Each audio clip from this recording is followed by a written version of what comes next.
Karbi Students Youth and Council, Hauraghad Regional Council, Pen Chepater Piponsi, anti-drugs campaign through sports po athe PNC Kiramtang wo signify inko a truck pen denarong matikola pathu aklamalong football kepathu kachepate pangcheng ponsi Kiramtang jakhong niphai inquire ni angdung kiti mate final match pedoponlo.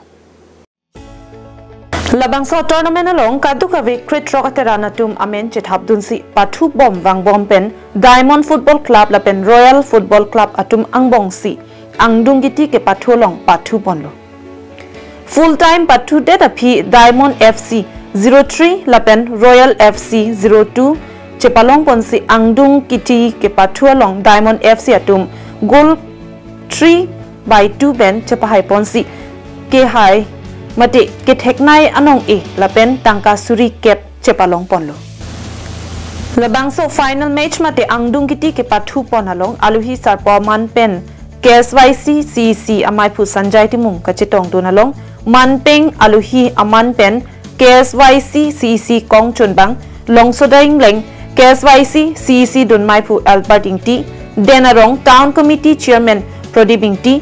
Kasa Joint Secretary Borsing Kro denarong Lambs Chairman Sarateron Dongmukak OC Biswajit Sonuwal atum pen kedanglok penangan kithe kiding atum chetong dunsi RDP dun. Lapen labangso angdung kiti ke pathu ponalong aluhi sarpo man pen KSYC CC amai phu sanjai timung chetong dunsi ke pathu kelang arat atumaphan lapen ke pathu aterang atumaphan drugs matiara kyo homu ke chopen kana hokaputhak than pachini pon non ke thomi ove kimiatum drugs pen kachepahilo lapen osomar apia potum tami osomar tumaphan kachilang dun kri ra osomar tumaphan towar akrong kimi ke padam ji lapen ke charli anar aning ke parung dunta akinang sotputa mayelong than pontu ke chotap ki junta pen kachepahilo nangji polotip trek jam ke pathu penta chepahilo thekpu matha pensi labangso football ke pathu tami biponlo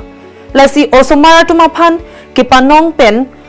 anti-drugs campaign through sports po athepi and ponsi raki pen ke jokwan lapen riso jangatum raki pen kachepahelo kenang sot pu hai hoya puthak timung asang hopen than pajirmi pon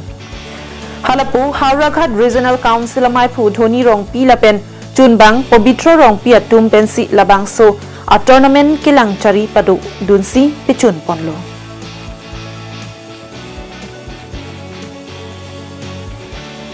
News report Karbing Long Live.